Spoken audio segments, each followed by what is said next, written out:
If you're aging, listen up. Here's 3 things aging is not, and why understanding this can change our views on growing older. And if you think you're not aging, keep watching because this might change your perspective too. Alright? But before we get into it, make sure that you subscribe to this YouTube channel because every Wednesday I am dropping knowledge about aging and gerontology. So let's get to it. Aging is one of those things that is often misunderstood and surrounded by a lot of myths. Think about those moments where you've been misunderstood and you're like, wait, that's not true about me.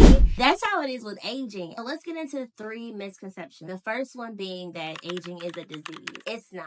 Aging is not a disease. A lot of people look at it as such because for some people's aging experiences, they go through a ton of ish. And who gets the blame of this? Aging. I feel like if aging were a person, it would just be like, yo, chill. Why y'all coming at me like this? Why am I always being misunderstood? You know what I mean? Because that's how people talk about aging. We see it all the time on social media. We see it all the time within the news. We see it within the healthcare field. We see it everywhere, even in our families, even the way we talk to ourselves when we look in the mirror, right? Aging gets a bad rep, and aging is always blamed for everything, especially when different challenges or limitations come up. We rarely take into account that it could be our lifestyle, it could be genetics, it could be the environment that we live in, it could be the conditions of our home, it could be the things that we're eating, right? The different choices that we're making. All of that influences how we're aging, but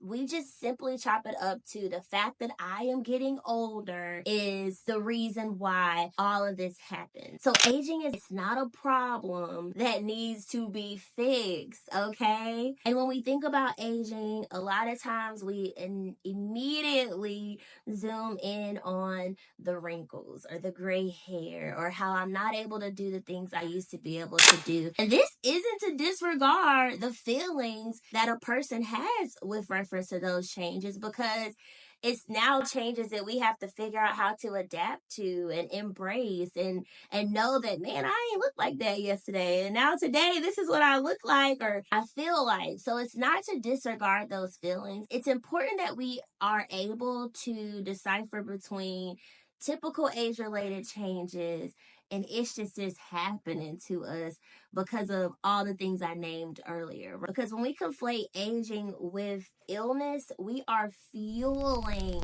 ageism, which can lead to unnecessary medical treatments and dismissing a person's health concerns and chopping it up to, oh, you just getting older.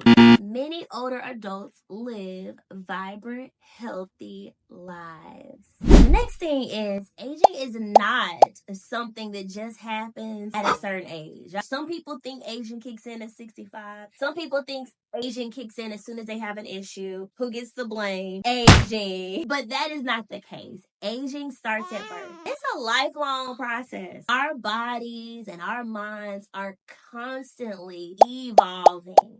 And the cultural idea of aging that it only matters when we reach retirement age is very misleading. And it contributes to stereotypes about older adults and aging in general. So I want you to write this down, okay? Whether you are 25, 45, 85, whatever, you are aging. And that's not a bad thing. Recognizing aging as a continuous journey could be so beneficial as we prepare for our future and really appreciate every stage of life. All right, this last point is aging is not one size fits all.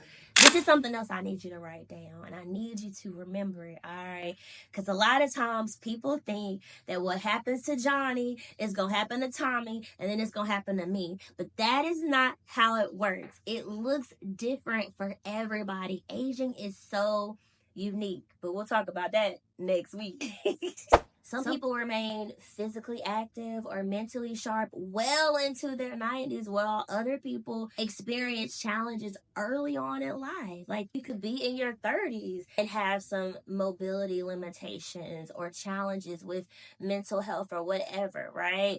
This is why it's so important to avoid assumptions and remember, aging is not a uniform experience.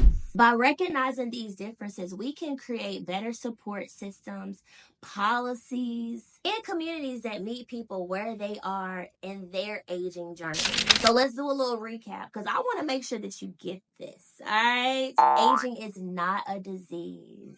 Aging does not happen at a certain age. Aging is not one size fits all. Now, make sure you stay tuned for next week's video because I'm going to be talking all about what aging is. All right, we covered what it's not. And let me know in the comments, what are your personal thoughts about aging? How do you see yourself as you're getting older? Because I want to keep this conversation going. The more we talk about aging and shed light on what it is and what it's not, the better we're able to really prepare for ourselves. So make sure that you hit that subscribe button so that you don't miss next Wednesday's video where I'm going to be covering all the things aging is. All right, that's all I got for you. In the meantime, in between time, you be blessed. And thank you so much for watching. Bye.